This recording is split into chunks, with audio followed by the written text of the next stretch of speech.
Antes de mais nada, é bom lembrar, bola de cristal só para videntes. Se o futuro não é linear, ele pode ter múltiplas consequências e caminhos.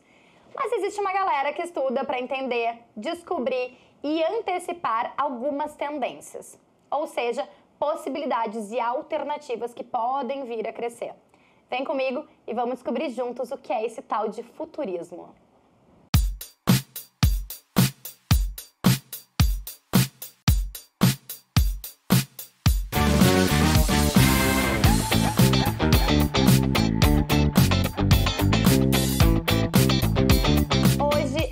Daqueles episódios que eu tô aqui para aprender. Como vocês sabem, a gente sempre traz especialistas e é por isso que hoje aqui no Fala Mercado eu recebo a Caro Leal e o Kim Triweiler. Sejam muito bem-vindos. Obrigado. Estou super feliz de estar aqui com vocês hoje. Obrigada. Bom, como nesse programa o protagonismo é do mercado e eu tô aqui para tirar tudo que eu puder deles, vamos ao que interessa, porque eu tô muito curiosa hoje. E eu preciso começar que a gente seja muito didáticos, né? Que é aquela pergunta básica, no que consiste o futurismo? Quem começa? Posso começar, Caro? Pode, Kim. Tá, vamos lá. Futurismo é nada mais, nada menos do que a forma como a gente pode lidar com conhecimento sobre o futuro. Tem gente que trata o futurismo como uma disciplina em si mesmo. Como pesquisador, eu prefiro usar o termo estudos de futuros. O termo estudos de futuros, ele dá conta de uma gama maior de disciplinas, vertentes, formas de a gente lidar com esse conhecimento que está por vir. O futurismo, especificamente, ele é vinculado a um movimento artístico que surge ali por 1940, salvo engano, de um italiano chamado Marinetti, que fala sobre aceleração, tecnologia. Ele é uma vertente do campo dos estudos de futuros que está vinculada a um momento no tempo. E por isso ele não é melhor, pior, não é uma vertente errada, mas ela tem algumas linhas que norteiam um pensamento da pessoa que está vinculada ao futurismo, que é diferente de outras disciplinas ou outras vertentes. Tem gente que fala sobre cool hunting, tem gente que fala sobre trend forecasting, tem gente que fala sobre foresight. Foresight é uma terminologia que ganha bastante destaque mais recentemente, principalmente no mercado. Mas a gente já falou sobre forecast, por exemplo, então, que é a previsão, né? Previsão especificamente. E nenhuma dessas formas ela está errada. Ou ela é melhor ou pior. E por isso eu gosto do termo estudos de futuros, porque ele dá pra gente um guarda-chuva mais amplo pra gente lidar com essa temática. Os dois termos no plural têm uma importância. Então, estudos, porque a gente tem múltiplas formas de estudar esse tema, e futuros no plural, porque existem também múltiplos futuros, múltiplas possibilidades. São abordagens que envolvem tanto metodologias, né, quanto também até mesmo o tempo do futuro que vai ser analisado. Por exemplo, o cool hunting, ele é um método e ele olha para um futurinho, né, um futuro mais próximo, com sinais mais práticos de aplicação, vamos supor, numa nova coleção, num novo produto, né? Enfim, e existem esses estudos, o Foresight, principalmente, ele consegue te jogar mais para frente no futuro, ele está olhando para cenários maiores e é mais aplicável, inclusive, em alguns tipos de negócios, né? Por exemplo, quem trabalha com produto geralmente está voltado para um futuro mais curto, porque está pensando numa coleção daqui a 2 anos, um produto que vai ser lançado em 1 ano. Então, o tempo de futuro que essas pessoas costumam trabalhar é esse. Agora, se tu vai para uma liderança dessa empresa, geralmente ela vai olhar para um futuro mais longo, ela vai querer entender daqui a 5, daqui a 10 anos. Então, o método que ela vai utilizar, o estudo de futuro também vai ser diferente, né? Então, por isso que é interessante, como quem falou, não tem um que é certo nem errado, nem bom nem ruim, depende muito para que vai ser utilizado, em qual tipo de indústria, de negócio que vai ser utilizado e também qual espaço do futuro vai acabar respondendo que tipo de método vai ser utilizado para conseguir fazer esse mapeamento. Eu até diria que as pessoas que estão nos escutando e querem saber mais, elas podem usar qualquer uma dessas nomenclaturas que a gente usou como porta de entrada. A minha porta de entrada no campo dos estudos de futuros foi através do Trend Forecasting. Foi pesquisando o comportamento do consumidor e escrevendo relatórios de tendências sobre o comportamento do consumidor. Mas na minha jornada profissional, trabalhei com outras metodologias que também têm essa validade, também respondem a desafios diferentes. Legal. Então, entender esses diferentes desafios, entender as suas necessidades, talvez seja, inclusive, um bom ponto de partida para entender que viés, ou que disciplina, ou que vertente do campo dos estudos de futuros a gente pode se filiar. Até pela categoria de produto. Tem alguns produtos, a Caro falou de produtos de moda, eles estão intimamente vinculados ao cool hunting, porque tem a ver com comportamento, essa difusão dessa inovação cultural, que o cool hunting consegue encostar assim nesse pulso mais claramente, mas se eu trabalho com mobilidade, talvez o foresight faça mais sentido. Porque com energia, com energia, com sustentabilidade, coisas que demandam que até uma obra fica pronta, né? Vão ser anos, então isso tudo vai variar, né? O método e a vertente do estudo de futuro. Na verdade, existem muitos métodos para se chegar ao objetivo, dependendo do que se quer. Exato. É isso. Exato. Legal. Quando a gente fala em futurismo ou estudos de futuros, a gente também fala muito em tendências, né? Porque a gente está falando em antecipação, a gente está falando em possíveis caminhos, né? Então, o futurista ou o profissional que trabalha para estudos de futuros, ele pode ser chamado de consultor de inovação ou são coisas diferentes? Quer começar, Caro? Posso começar. Eu acho que um consultor de inovação, ele pode desenvolver essas habilidades de estudos de futuro, porque ele está trabalhando com inovação, então automaticamente ele está trazendo o novo, né? Aquilo que ainda está emergente. Então, o que vai definir, de novo, qual vai ser a abordagem dele de futuros, vai ser conforme o tipo de cliente, o tipo de inovação que ele vai desenvolver, né? Por exemplo, a Ideal desenvolveu lá em 1997 para a Kodak o que seria a fotografia do futuro. Eles chegaram numa câmera digital, mas lá dentro da Kodak isso não passou, não evoluiu, né? Então, e a Ideal é uma empresa que se posiciona como design thinking e inovação, né? Então, assim, eu acredito que um consultor de inovação, ele pode ser um profissional habilitado a trabalhar com futuros, mas não significa que todo consultor de inovação esteja, de fato, habilitado. Perfeito. Eu concordo plenamente com a Caro. Eu evito ser gatekeeper de metodologias e nomenclaturas. Às vezes tem essa prática, né? Tipo assim, você não pode dizer que você é um futurista, você não pode dizer que... Eu acho que a gente carece tanto de pessoas que estão dispostas a lidar com o tema futuro, ou futuros, ou tendências, que a gente precisa dessas pessoas se colocando nesse lugar e se sentindo à vontade de lidar com esses desafios. Obviamente, o tema futuro ele não é um tema exclusivo de um futurista ou de um pesquisador do campo dos estudos de futuros. Todo mundo lida com futuros de alguma forma, dentro das organizações, na sua vida pessoal. Inclusive, por isso, a gente vê um movimento que eu acho muito importante, capitaneado muito pela Unesco, da difusão de uma habilidade que se chama letramento de futuros, ou Futures Literacy. Tem gente que traduz como literacia de futuros, a gente não tem a tradução oficial da terminologia, mas nada mais, nada menos do que a capacidade das pessoas de imaginarem diferentes futuros e de agirem no presente a partir desses futuros imaginados, ou de serem capazes de intervir no presente a partir desses futuros. Que a gente falou, até já se falou, e aí eu falo, puxo um pouco a brasa do nosso assado lá, a gente tem a revista Tendências, né, já há 15 anos, que a gente se propõe aí, que a gente brinca de fazer um exercício de futurologia, né, e a gente tratou, por exemplo, do future washing, né, que é um pouco também do que, na ocasião que a gente se conheceu, né, que na palestra que tu desse lá, se falou um pouco disso também, né? Que é, assim, o que se faz com esse monte de previsões ou de algumas marcas tentando, inclusive, cravar a tendência, não, isso vai acontecer. Tá, mas o que isso muda no presente? Tem um pouco a ver com isso, essas metodologias, ou tô viajando demais? Não, eu acho que tem uma relação íntima, assim. Quando a gente fala de future washing, que é um conceito que ganha visibilidade, eu acho que tem uma pesquisadora brasileira que se chama Joyce Pereira, que está encabeçando essa difusão dessa ideia, desse conceito. A gente pode olhar para a atuação das organizações e pensar se essa atuação das organizações ela está ou não fazendo future washing, né?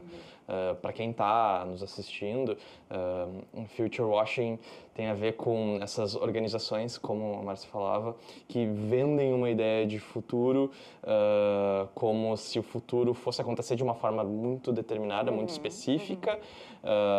Então, normalmente é um futuro no singular, normalmente a partir das ações daquela organização e com isso eliminando outras possibilidades, né? O que para o mercado e pensando numa lógica de concorrência mercadológica... Faz sentido.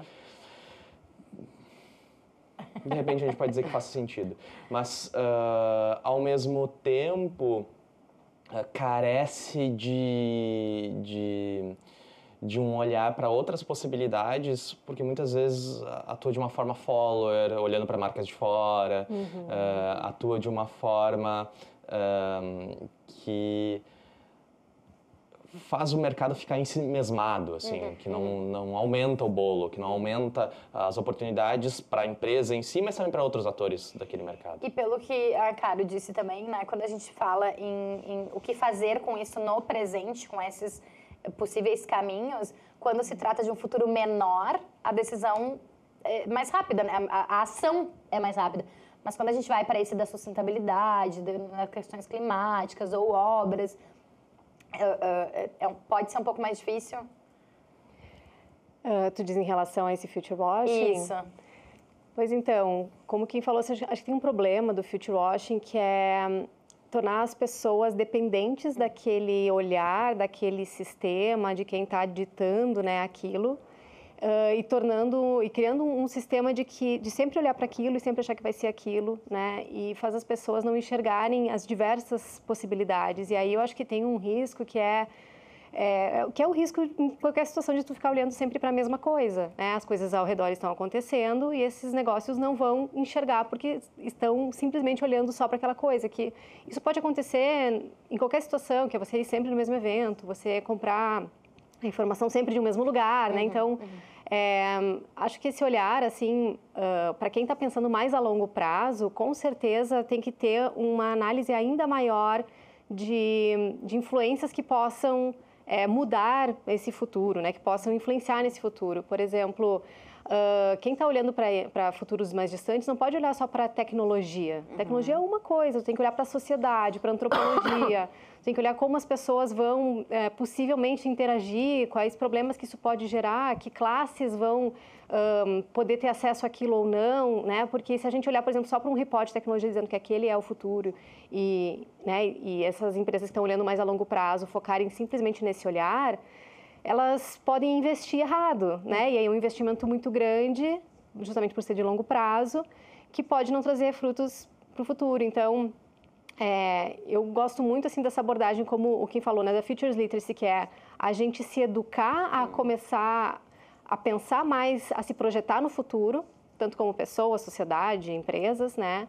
E aí essa projeção de futuro, ela vai nos fazer abrir o nosso horizonte de o que está influenciando esse futuro, né? O que está levando, o que o fato talvez no futuro as pessoas colocarem um chip, vamos supor, será que isso não vai dividir ainda mais as classes, que os ricos vão ser super inteligentes e as pessoas mais pobres vão ficar ainda mais à margem, porque não vão ter acesso... E começar a gerar ficções, né? Inclusive tem um caminho, assim, um mundo do design que é o design fiction, ou design especulativo, que cria justamente essas ficções e geram devices, geram produtos, enfim, do que aconteceria se o futuro fosse dessa forma, para justamente a gente conseguir enxergar, tornar mais tangível, né, o que seria. Um exemplo disso eles colocaram, assim, aquelas bombas de água, assim, colocaram o percentual de plástico na bomba de água que teria no oceano conforme o tempo, para que as pessoas pudessem enxergar a quantidade de plástico. Então, você está vendo ali numa bomba pequena de água, que é a sua água que você tomaria, né, uma água potável, com um monte de plástico, aquele plástico aumentando, aquilo vai realmente te dando uma clareza maior desse futuro, sabe? Muito legal. Então, enfim, eu acho que, de novo, conseguir ter esse olhar mais abrangente é fundamental. Muito legal. Gostei bastante desse exemplo, assim. Fazendo um pouco ali o tema de casa, né, como todo jornalista precisa fazer, eu li algo que diz assim, que o futurismo, os estudos de futuros, ele tem mais a ver com antecipação do que com previsão. Então, eu queria ouvir um pouco mais de vocês pra gente... Acho que o que a gente está tentando aqui é isso, né, cara? É tentar, didaticamente, trazer esse assunto, né? Pautar esse assunto. Então, eu queria que vocês falassem um pouco sobre isso. Qual a diferença dessa... tem mais a ver com antecipação do que previsão? Posso falar sobre? É um tema que eu gosto bastante, porque antecipação, né, tem alguns autores que falam sobre anticipatory systems, ou sistemas antecipatórios, é a forma como a gente lida com o presente, com o futuro no presente. Então, estudos de futuros é sobre lidar com questões que a gente imagina possíveis, prováveis, plausíveis, desejáveis no presente. E antecipação é uma forma da gente fazer isso. Quando a gente fala que existem múltiplos futuros, e aí a gente bate um pouquinho nessa palavra previsão, é importante tornar isso claro. Existem múltiplos futuros porque a gente não consegue dar uma resposta 100% precisa de como o futuro vai ser. Então, lidar com um futuro só é limitante, porque existem múltiplas possibilidades, como a Caro falava, essas diferentes variáveis podem se comportar de uma forma como a gente não previu, e também podem ter variáveis que a gente não colocou no nosso cálculo de previsão que afetam aquela nossa previsão de uma forma que a gente não imaginava.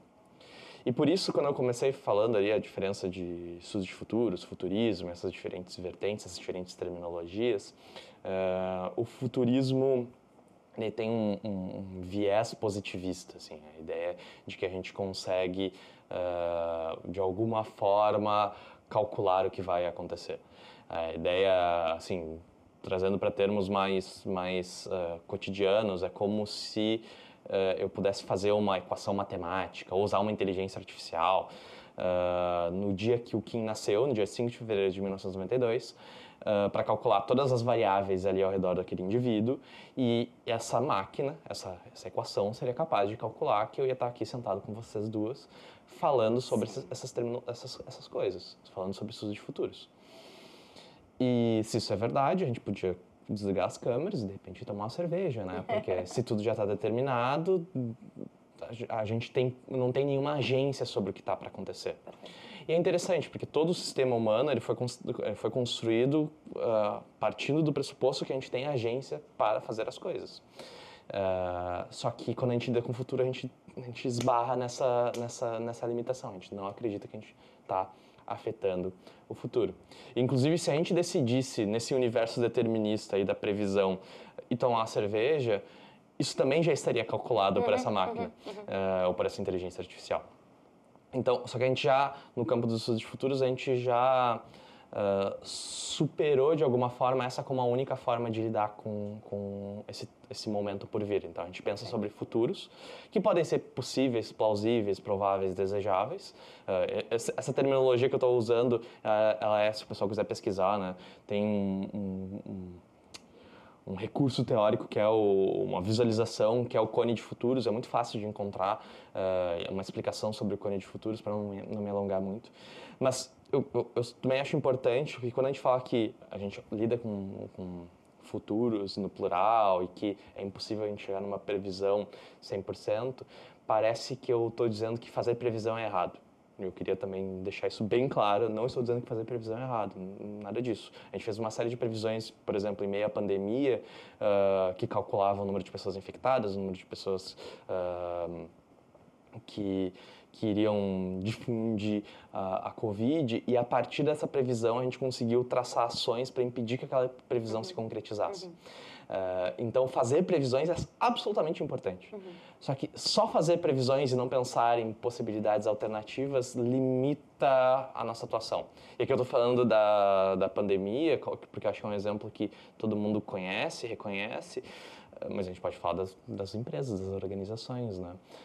A gente faz a previsão, forecast de venda. Na venda a gente fala forecast de venda, que é a previsão. Que é ótimo a gente fazer um forecast de venda, porque aí eu consigo agir no mundo para atingir essa previsão que eu enxerguei como possível ou como realizável, né? Então, acho importante a gente entender essas múltiplas formas de lidar com o futuro e para daí sim poder fazer a antecipação. E quando são sistemas menos complexos, né, e mais controláveis, de mais curto prazo, então uma previsão de moda é mais fácil, tu já vê um movimento acontecendo, você vê vários desfiles, estilistas, né, falando sobre uma coisa e mesmo assim muita coisa não acontece, né? Então, num ambiente complexo como a gente vive hoje, falar em previsão realmente é muito arriscado, assim, a gente é uma palavra assim que a gente tem um pouco de cuidado, é uma pessoa que, de cuidado, exatamente. Antes da gente continuar nosso papo aqui, eu vou lembrar só a nossa audiência que esse é um programa de oferecimento da Vero. Com a Vero, você tem acesso a mais clientes vendendo nas opções Banricompras pré-datado para até 60 dias e parcelado em até 12 vezes. Então, acesse sejavero.com.br. Por falar em cuidados, essa foi uma palavra-chave é o meu gancho para a minha próxima pergunta. Eu lembro que na palestra que eu assisti do Kim, quando a gente acabou se conhecendo, o Kim falava muito trouxe exemplos de marcas de que tentavam fazer essas coisas de futurismo, de cravar esses futuros, e que o Kim conseguiu lá explicar, como ele falou agora, que talvez não seja exatamente dessa forma. Isso, então, partindo disso, é possível dizer que, claro, a gente tem que trabalhar com ética em toda e qualquer profissão, toda e qualquer área. Mas no futurismo é preciso um cuidado redobrado do que se vai entregar para esse cliente, para esse objetivo? Quer começar? Posso, sim. Com certeza, porque as pessoas, elas estão acreditando, né, ou apostando naquela informação que está sendo dada. Então, acho que tem uma ética de realmente, de uma confiabilidade das informações, uma checagem, né, de realmente trazer algo que seja relevante, que possa realmente, de não ser um sinal tão fraco, dependendo do mercado com que você está trabalhando. Então, tem todo esse alinhamento também de qual tipo de tendência que o cliente está querendo trabalhar, porque, por exemplo, sinais fracos é para um cliente que talvez ele queira apostar em algo realmente mais disruptivo, para onde o mercado não está olhando ainda, então ele está querendo fazer uma aposta maior. Então, acho que tem todo esse alinhamento, digamos, né, de que tipo de futuro se está olhando. E assim, obviamente que tudo que a gente faz, né, como na vida, é aquela coisa do efeito borboleta, né? Enfim, o que a gente faz, de alguma forma, reverbera e influencia todo o nosso contexto. Então, assim também é com tudo que for desenvolvido a partir de um olhar de futuros. Então, existe um olhar ético que é de considerar futuros para muitas pessoas, futuros diversos, futuros entendendo o futuro dessa empresa, mas dessa comunidade, o que vai impactar se houver um investimento maior em tal microchip, naquele contexto onde aquele mineral é retirado. Tudo isso é interessante, importante que a empresa consiga também analisar, que ela vai ter um impacto ali e que, além do desenvolvimento daquele negócio que ela está fazendo, ela possa paralelamente desenvolver também uma solução para algum possível dano ou qualquer coisa que possa gerar por essa intervenção que ela vai fazer, né? Então, eu acho que esse olhar, esse direcionamento, né, essa explicação vem junto, além da explicação também de qual é o futuro possível, né? Enfim. O campo dos estudos de futuros ele tem nos seus praticantes uma questão que não é só observar o mundo, mas é intervir no mundo. Tem um autor que é o Wendell Bell que fala que uma das coisas que um futurista, né, ele usa a terminologia futurista, o futurista tem que reconhecer é que a sua ação afeta o mundo. E aí isso é interessante porque, enfim, a questão ética ela vai subindo, né? Ela vai se tornando cada vez mais fundamental. Inclusive porque tem uma discussão que a gente poderia falar que sobre performatividade, mas a gente também poderia falar sobre uma profecia autorrealizável. Então, digamos que eu fale que a próxima tendência de moda é estampa animal print, assim, blusa de oncinha. Daí a gente está aqui numa sala, eu sou um pesquisador de futuros, eu apresento isso, eu sou muito eloquente, sou muito convincente, mostro várias evidências, sinais fracos de que aquilo está acontecendo, que aquilo pode vir a acontecer. com mais força do que já está acontecendo, que tem o estilista X lá na Semana de Moda de Milão, que usou isso pela primeira vez. E aqui a gente tem uma série de diretores e diretoras de estilo de marcas de moda brasileiros. Tomadores de decisão, né? Tomadores de decisão. E aí essas pessoas voltam para suas equipes e dizem, olha só, fui numa palestra lá de um pesquisador que disse que a próxima tendência é animal print. Então, a estampa de oncinha. Vamos ter que colocar na nossa coleção. Eles vão lá, colocam na coleção, e daí eles têm que apresentar isso nas revistas, eles colocam numa grande revista, e daí o consumidor que nunca tinha pensado em usar animal print, olha uma celebridade usando animal print naquela revista, e daí ela chega na grande loja, na grande magazine, e olha lá numa arara, numa vitrine, num manequim, a estampa de oncinha, e eu disse, olha só, vou comprar essa estampa de oncinha.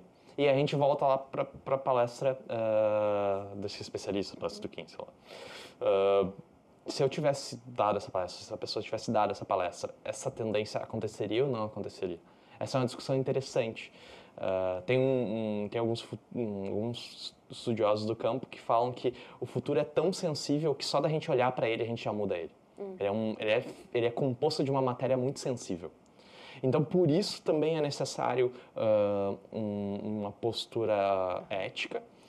E eu acho que isso também reforça a atuação, pelo menos, de mostrar diferentes futuros.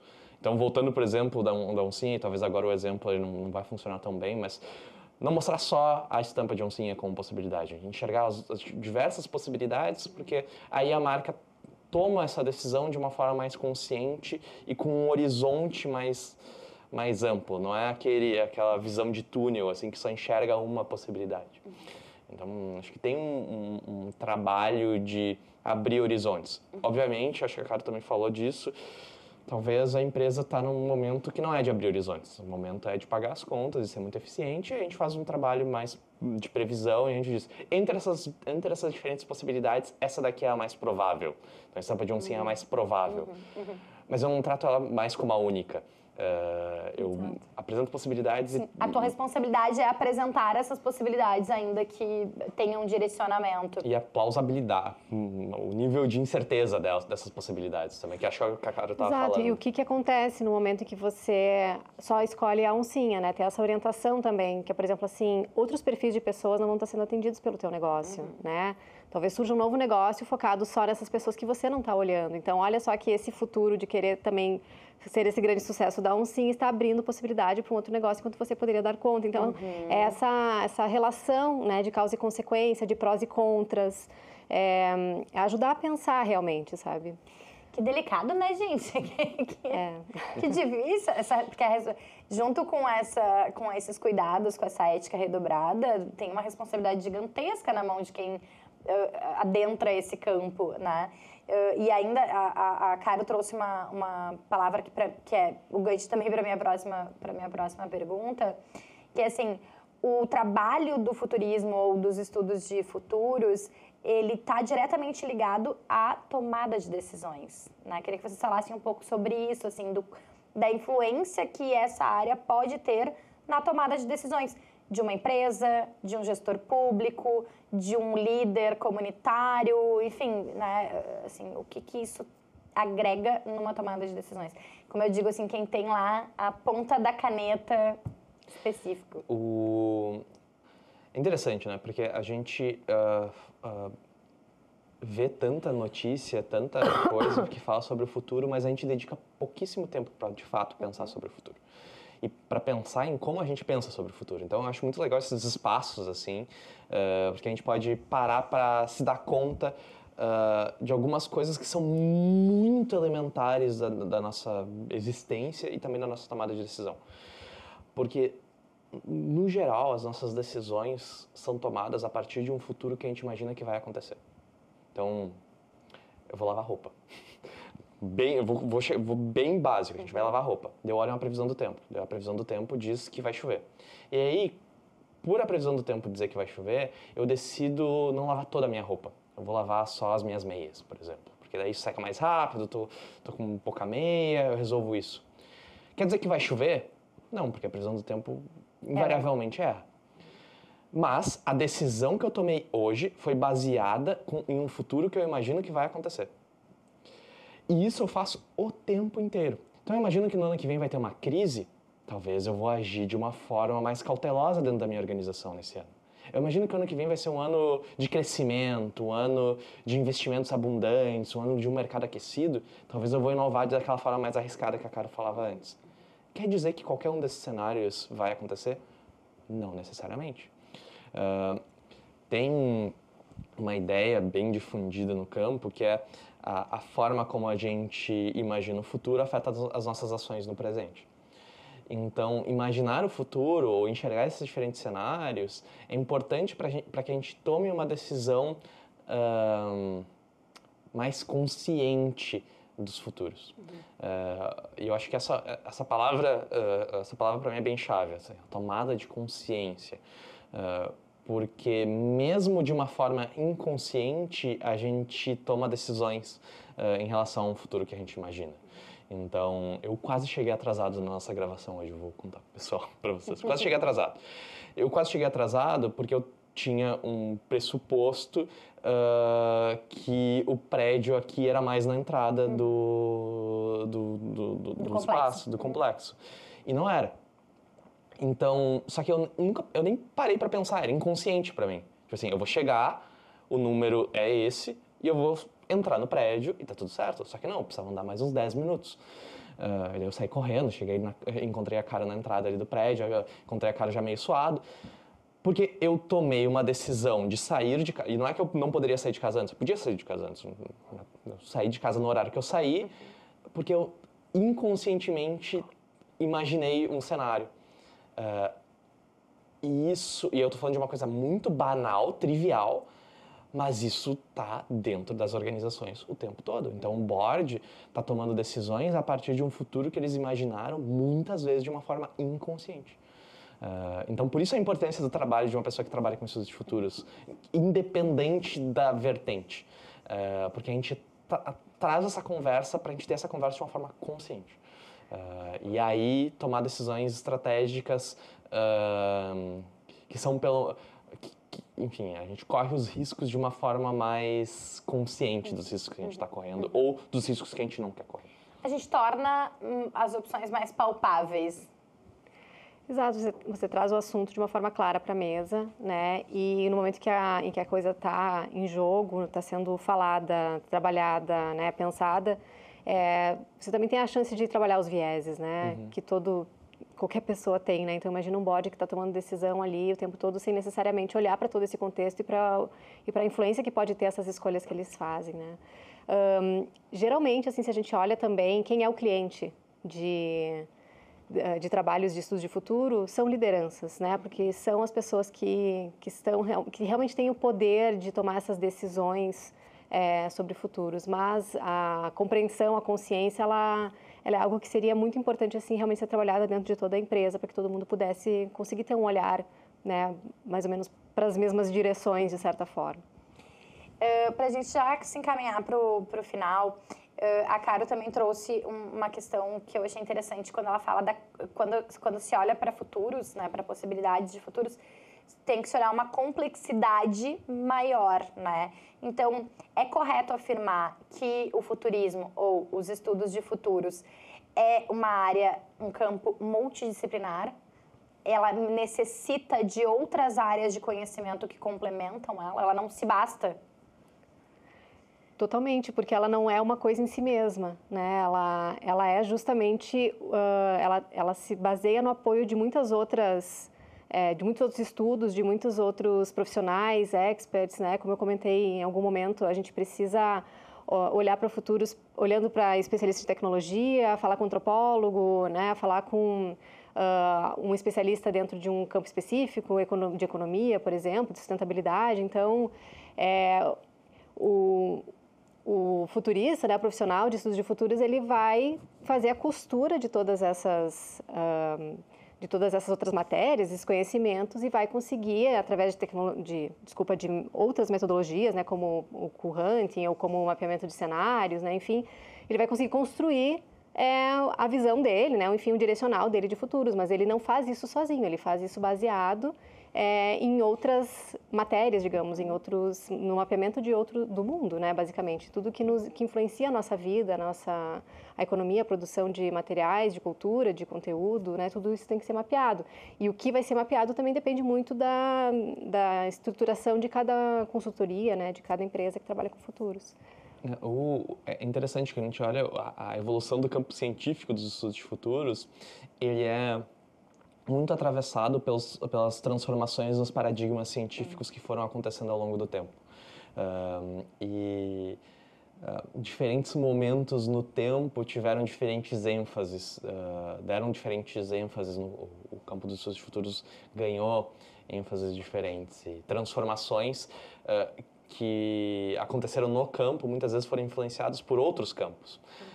Então, a Caro falou sobre Scenario Planning, né? Scenario Planning é uma metodologia também muito vinculada à administração, que é uma outra ciência social aplicada. Tem outras metodologias que bebem na antropologia, na sociologia, na psicologia, por que não? E é interessante também, porque quando a gente olha para as empresas que hoje trabalham com estudos de futuro, seja entregando relatório de tendência, seja entregando projetos mais de consultoria, se a gente mergulha nos fundadoras dessas consultorias, dessas organizações, se a gente entende o lugar geográfico de onde elas vieram, onde elas estão situadas também, a gente consegue perceber indícios dessas diferentes vertentes, assim. Tem uma galera dos Estados Unidos que tem esse olhar mais para a tecnologia, mais positivista, mais determinista, mais interessado em tentar prever, calcular o que vai acontecer, que tem um olhar muito militar dos Estados Unidos. Se a gente vai para vertentes mais da Europa, a gente tem um olhar mais cultural, de múltiplas possibilidades. Então, entender, e quando a gente olha as organizações brasileiras que atuam com isso, elas acabam sendo uma imbricação disso, assim, uma mistura disso, que é interessante, às vezes puxando um pouquinho mais para um lado, às vezes puxando um pouquinho mais para o outro. Mas com certeza é multidisciplinar. Tem gente que entra na área de diferentes lugares. Né? A Carol estava falando que era do design, eu sou da comunicação originalmente. Meu campo de base é a comunicação, mas tem gente da sociologia. O profissional de futuro ele é basicamente um grande pesquisador. Né? Uma pessoa que vai entrar em contato com todas essas disciplinas e vai fazer a estruturação de uma forma estratégica, de uma forma tentar buscar clareza e possibilidades dentro de tudo isso que foi mapeado. Por falar em áreas de conhecimento, por falar em disciplinas e por falar em multidisciplinaridade, mas, assim, não existe ainda uma graduação específica, né, para o campo de estudos de futuros. Mas existem já especializações, certo? Então, para a gente fechar, assim, considerando essa parte mais didática do que a gente está tratando, como é que as pessoas podem começar a ter mais conhecimento, buscar conhecimento nesse campo de estudo? Legal. Onde é que vocês indicariam, assim, onde é que... eu resolvi que eu quero entender mais, eu quero... Até para, de repente, contratar esse campo, eu preciso minimamente entender. Por onde é que a gente pode começar?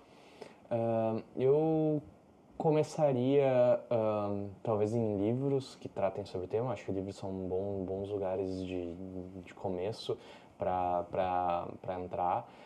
Eu lembro agora, assim, de cabeça, bem de tendência, tem o Trend Forecaster Handbook, do Martin Raymond, que é um livro bem bom.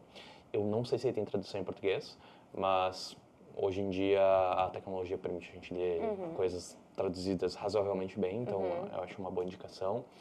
Tem um livro que eu nunca lembro o nome dele em português, mas ele tem tradução em português, que é o Super Forecasters, que é do Philip Tetlock, que ele é um estadunidense e ele mostra como um grupo de pessoas comuns, seguindo uma metodologia específica, se tornaram muito apuradas nas previsões que elas faziam. E daí tem essa discussão da previsibilidade, assim, que é bem legal. Essas organizações que hoje estão presentes no Brasil, elas também oferecem recursos elas mesmas. Então, vários atores do mercado hoje, além de atuarem entregando relatórios, entregando consultoria, eles também têm um braço de educação. Legal.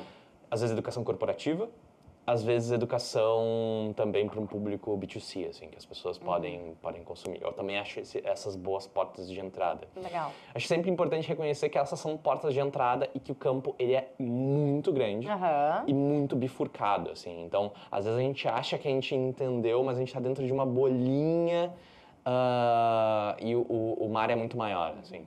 Então, acho que esse pra mim... Tomar esse cuidado. Tomar esse cuidado, assim, de entender que qualquer uma dessas portas de entrada são portas de entrada, mas elas não são... não se bastam. Não se bastam em si mesmas. E tem pós-graduação já no Brasil disso. Tem uma série de instituições no Rio Grande do Sul, fora do Rio Grande do Sul, que já tem cursos de pós-graduação que...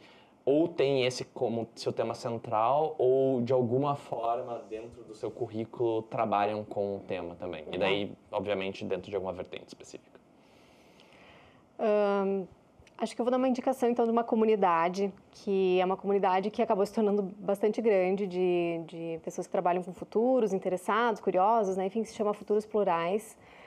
Eu acho ela super bacana, porque acho que ali a pessoa ela pode entender... a partir das suas necessidades, né, e do seu próprio background, do seu objetivo, qual a melhor recomendação, né? No sentido assim, por exemplo, alguém que é de uma empresa e que quer se especializar, se jogar nessa comunidade uma galera, ele vai saber orientar, né, qual o curso, enfim, a pós, ou qual conteúdo seguir, ou se a pessoa quiser comprar, né, esse tipo de serviço também ali o pessoal vai saber indicar. Então, acho que justamente... para dar possibilidades, assim, acho que seria muito legal essa comunidade. Tem uma outra também que se chama Future Resources, que também mapeia, né, um pouco assim esse mundo dos futuros, que também é super bacana acompanhar. Mais especificamente, eu lembrei também, tem a ALAF, também, a Associação Latino-Americana de Futuros, que ela é mais recente, ela veio ao mundo, acho que em meados do ano passado. É bem jovem. É bem jovem, mas ela tem muitos profissionais e muitas profissionais muito competentes, assim, pessoas que são referência, que fazem parte dessa comunidade, o que eu acho legal. Então, eu gosto do que a Caro falou, assim, às vezes a gente entra na comunidade, a gente vai navegando junto com essas pessoas, essa ideia de comunidade acho que ajuda bastante. Perfeito, gente. Acho que para começar esse assunto foi excelente. Acho que tem muitos vieses aí que a gente ainda pode explorar um pouco mais. Então, acho que a gente tem ainda assunto para mais episódios, mas eu agradeço profundamente esse início, né? Pra gente poder, como eu falei, vamos começar a culturar aí o nosso público. Então, muito obrigada pela participação de vocês. Obrigado pelo convite, adorei participar. Valeu. Para vocês que ficaram comigo até agora, muito obrigada pela tua audiência. E lembrando sempre, curte, comenta, compartilha e te inscreve no canal. E ativa o sininho para o YouTube te avisar sempre que tiver conteúdo novo. E aqui no Fala Mercado sempre tem. Eu te espero na semana que vem. Tchau, tchau.